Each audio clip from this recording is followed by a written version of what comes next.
Hello friends, எல்லாருக்கும் வணக்கம். ருசியான கிராமத்து சுவையில் நெத்திலி கருவாடு தொக்கு சுட சுட சாதத்தோடு போட்டு பிணைஞ்சி சாப்பிட்டா அம்புட்டு ருசியாக இருக்கும். வாங்க எப்படி பண்ணுறதுன்னு பார்க்கலாம். இன்றைக்கி நம்ம மண் சட்டியில் பண்ண போகிறோம். கருவாடுன்னு உடனே ஒரு பூனைக்குட்டி வந்து பக்கத்தில் உக்காந்துக்குச்சு. நெத்திலி கருவாடு, இதை நான் எப்படி க்ளீன் பண்ணுறதுங்கிறதையும் உங்களுக்கு நான் தொக்கு வணக்கிக்கிட்டே அது கூடயே சைடு பை சைடு நான் உங்களுக்கு செஞ்சு காட்டிடுறேன். அதுக்காக தான் நான் அப்படியே வச்சுருக்கேன். தலைப்பகுதியெல்லாம் நீக்கலை. மண் சட்டியில் நல்லா தாராளமாக நல்லெண்ணெய் காஞ்சதும் கடுகு, சோம்பு, கடலைப்பருப்பு, உளுத்தம்பருப்பு எல்லாமே அரை டீஸ்பூன் சேர்த்துக்கலாம். பொரிஞ்சதும் இந்த தொக்குக்கு பார்த்திங்கன்னா சின்ன வெங்காயம் தாங்க நல்ல ருசி கொடுக்கும். கொஞ்சம் சலுப்பு பார்க்காம நல்லா ஒரு கைப்பிடி நிறைய சின்ன வெங்காயத்தை உளிச்சு போட்டுக்கோங்க. கொஞ்சமாக பூண்டு, ஒரு 10-15 பல் பூண்டு, 2 பச்சை மிளகாய், டீஸ்பூன் மஞ்சள் சேர்த்துக்கோங்க. மிளகாத்தூள், கொத்தமல்லி தூள், குழம்புத்தூள் இது எல்லாமே ஒவ்வொரு டேபிள் ஸ்பூன் சேர்த்துக்கலாம்.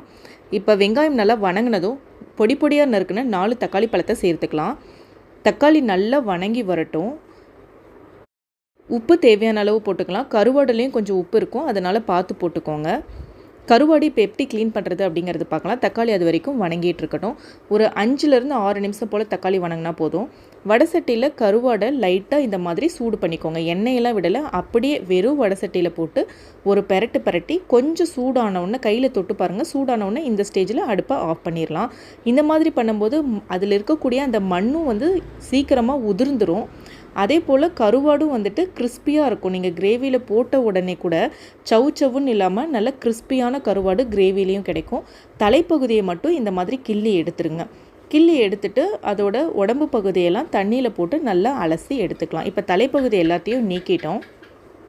நம்மளோட தொக்கு எப்படி இருக்குன்னு பார்க்கலாம். பாருங்கள், நல்லா எண்ணெய் பிரிஞ்சு கலர்ஃபுல்லாக நல்ல அந்த மண் வாசனையோடு இருக்குது. இந்த மாதிரி கருவாடெல்லாம் வச்சு சாப்பிட்டோம்னா சுட சுட எவ்வளோ வேணாலும் போட்டு சாப்பிட்லாங்க. அரை கிளாஸ் தண்ணி ஊற்றி மூடி வச்சிடலாம். இன்னும் கூட ஒரு 2 நிமிஷம் நல்லா சுண்டி வரட்டும். அதுக்குள்ளே கருவாடை தண்ணியில் போட்டு அலசிக்கலாம். நல்லா வெதுவெதுப்பான தண்ணி, ரொம்ப சூடான தண்ணியில் போட்டுறாதீங்க.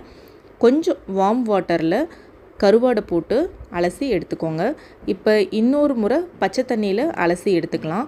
அடியிலலாம் மண் அப்படியே உங்களுக்கு டெபாசிட் ஆகிடும். கருவாடை மட்டும் மேலாக அப்படியே எடுத்துக்கோங்க. அடியில் வந்து கைவிட்டு கிளற வேணாம், அடியிலலாம் மண்ணாக இருக்கும். மேலாக அப்படியே அலசி கருவாடை மட்டும் எடுத்துக்கோங்க.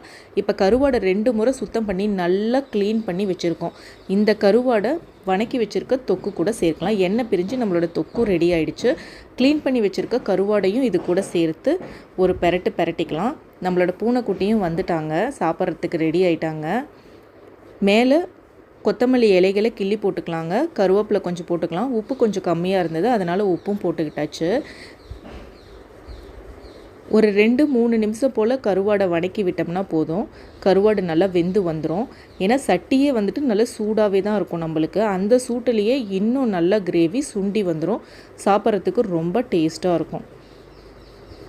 அவ்வளோதான், நம்மளோட கிரேவி ரெடி ஆகிடுச்சு. அடுப்பை ஆஃப் பண்ணிடலாம். பாருங்கள், கமன்னு மண் வாசனை கருவாடு வாசனையோடு சேர்த்து இந்த வெங்காயம், சின்ன வெங்காயம், தக்காளியெல்லாம் போட்டு சூப்பரான தொக்கு. நீங்கள் வந்துட்டு பழைய சாதத்தை கூட வச்சு சாப்பிட்டாலும் அல்டிமேட்டாக இருக்குங்க. சுட சுட சாதத்தோடு போட்டு பெரட்டி சாப்பிட்டாலும் நல்லாயிருக்கும். இந்த தொக்கை நீங்கள் ஃப்ரிட்ஜில் வச்சு கூட 5-6 நாள் வரைக்கும் யூஸ் பண்ணிக்கலாம். கெடாது, ரொம்ப நல்லாயிருக்கும். ட்ரை பண்ணி பாருங்கள். ஹெல்த்தியாக சமைச்சு சாப்பிடுங்க. ஹாப்பியாக இருங்க, பாசிட்டிவாக இருங்க. மறுபடியும் நம்ம அடுத்த வீடியோவில் பார்க்கலாம். பாய், டேக் கேர்.